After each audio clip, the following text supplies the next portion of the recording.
Hi, I'm Simon. I moved to the Bay Area about 2 years ago. I'm originally from Canada, and so I work at Yahoo as a software engineer. And so today I'll be sharing my testimony. I was born in Canada in a city called Mississauga. For those of you who don't know, it's close to Toronto. I grew up in a Christian family. My parents came to Christ before I was born. I just remember going into their bedroom once when I was like 6 years old, and they asked me, "Hey, do you want to accept Christ?" And they actually asked me to pray kind of the salvation's prayer. At that time, it's interesting, as a 6-year-old, I felt like I actually truly did understand what salvation meant. Knew that Jesus came to die for our sins, and that if we believed in him, we will be in heaven. And so I accepted him at that time. So going through like kind of elementary school, high school, I was very involved with the church. I went to kind of our fellowship, our young youth fellowship, was very involved with teaching, Sunday school, serving. And I ended up getting baptized when I was 18. And so then I went to college. Pretty much my first year, second year, I joined kind of this Christian fellowship. I was also very on fire. I helped lead, serve, cell group and all that. But then my third and fourth year came in college, and a lot of doubts really just started to hit me. My whole identity in kind of God and Jesus and everything, it just had a lot of doubts. It started as like a very slow seed that, what if this isn't true? There's a lot of reasons that triggered it. Looking back, I think it was just kind of my sin that I was involved with. All these other, kind of things in the church that were happening, that I just felt that Christianity, to me, was very culturally constructed. After college, I graduated. I went to go to China. And I went to India, went to Southeast Asia, ended up living in Africa, went to Cambodia, went to Singapore, lived all in all those places.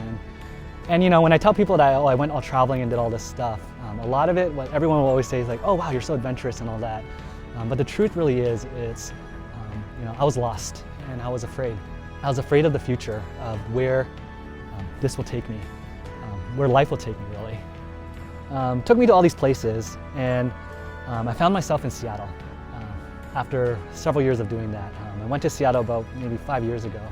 It was to join a startup with my friend, and at that time I would say, if I was to describe kind of my faith at that moment, was very agnostic. I did not really know if I could believe in God or not, but I just resolved myself to say, I do not know, I cannot know.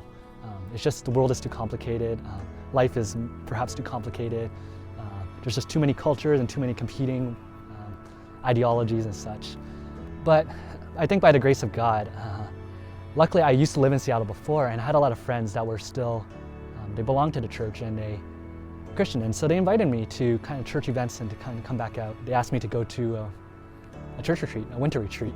I don't know if many of you have been to retreats, but a lot of times there's always this kind of emotional call to altar kind of moment where everyone's getting emotional and crying and stuff.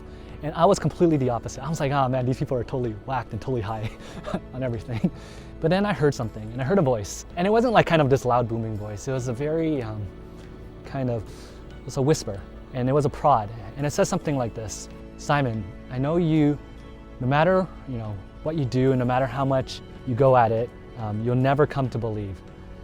But what I want you to do is to seek me with all your heart. And if you do that, I will show you wonders, not just in your life, but in the lives of the people you love.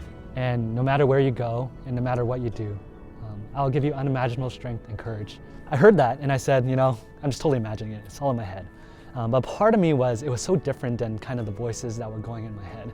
The fear, the discontentment, trying to understand my place in this world. It was said with such certainty that I decided to respond to that. And so I went back to church, and I actually went back by myself. I didn't go back to the friends I knew, with the churches.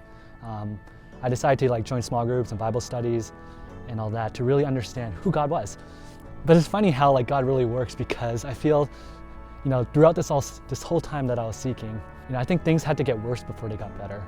It was really weird, because I became extraordinarily depressed, as I was seeking him and as I was finding him. It was before, when I kind of was agnostic, I was I had no care in the world. I was very agnostic. But then once I started seeking him, in some ways, I became actually quite the opposite. I became very depressed. The root of my depression was because I realized that I was chasing after myself. Externally, I was being very successful with this whole startup. Some of you know that the startup got bought up by Yahoo. everything I was doing was, in Silicon Valley speak, follow your passion. It's all about finding kind of yourself, what makes you happy and what makes you satisfied in life. And that's what matters. And I think God made me realize that that was such folly. And so it was a call to surrender. And I think that was my call back. And at the end of the day, when they talk about being born again and about dying to yourself, it's so true. And ever since I did that, there's just been this incredible joy and peace that you receive.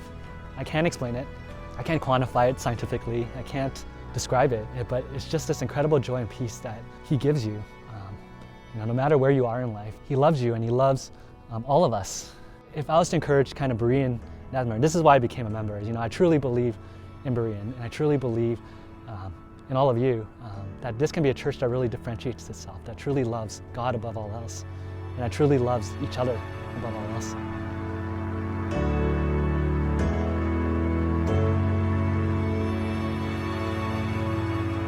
I am a Christian today because His love is just so amazing.